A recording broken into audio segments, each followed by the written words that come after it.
Bonjour à tous.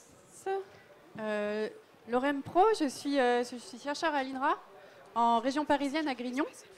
Je suis agronome de formation et je travaille sur les dynamiques de conception dans le monde agricole. Alors, qu'est-ce que ça veut dire? En fait, l'idée, c'est de dire que les enjeux auxquels font face les agriculteurs, en général le monde agricole, appellent à un besoin de reconception et on essaye donc de réfléchir à comment la recherche agronomique elle peut participer à cette reconception. Donc il y a plein d'objets qu'on peut regarder avec ce prisme de conception et un objet donc, qui me semble, sur lequel je veux intervenir là, c'est l'objet des outils d'aide à la décision.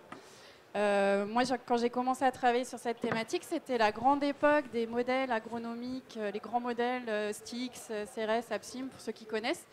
Et il y avait l'idée très forte que ces modèles, ils allaient faire des très bons outils d'aide à la décision. Et moi, quand je commence à travailler là-dessus dans les années 2000, on commence à voir que non, c'est faux, ces modèles, ils ne servent jamais à rien au niveau agronomique, ils ne sont jamais utiles aux agriculteurs et aux conseillers agricoles. Je caricature à peine. Et donc, ce que je proposais, moi, c'était de regarder ça comme un problème de conception, en disant si ces modèles, ils ne peuvent pas devenir des OAD, c'est peut-être parce qu'il faut les concevoir autrement, notamment en impliquant les utilisateurs dans leur conception. Et donc ça a nécessité que je m'équipe du côté de l'ergonomie de conception notamment. Pour juste vous donner à voir un peu qu'est-ce qu'il y a derrière ces mots-là, je vais faire juste deux petits focus. Le premier, c'est sur l'idée que tout objet conçu, il incorpore un modèle de l'utilisateur. Alors là, modèle au sens de représentation de l'utilisateur.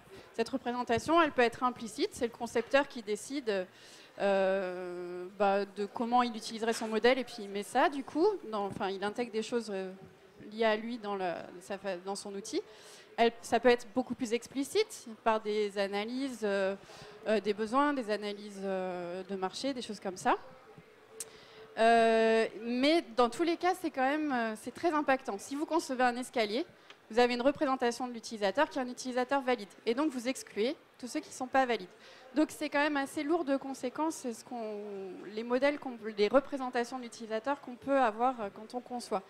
Et c'est pour ça que...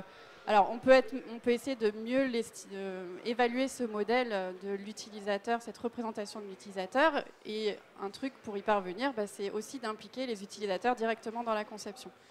Donc après, ça entraîne un certain nombre de méthodes pour faire participer ces gens-là pendant la conception des outils. Et peut-être juste un deuxième focus, un deuxième exemple.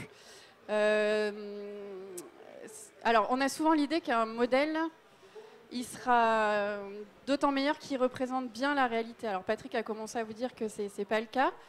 Et de fait, là, je vais juste prendre un exemple des travaux d'Oshanine, un psychologue russe des années 60, un truc très vieux, mais c'est pas grave, moi je trouve que c'est hyper intéressant. Il a demandé à des médecins de lui dessiner une thyroïde. Et il a demandé à la fois à des étudiants et puis des médecins hyper expérimentés, spécialistes de la thyroïde.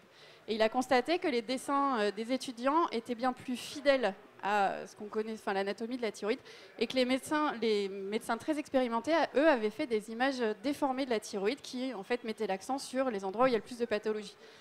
Et donc, il appelle ça de l'image opérative. Et je trouve que c'est assez inspirant pour se dire, finalement, les modèles qui vont le plus se transformer en outils utiles, c'est peut-être pas les modèles les plus représentatifs, qui représentent le mieux la réalité, et c'est peut-être aussi des modèles qui mettent bien l'accent sur ce à quoi ils vont être utiles. Voilà, donc pour vous donner un tout petit peu une idée des travaux sur lesquels je travaille autour des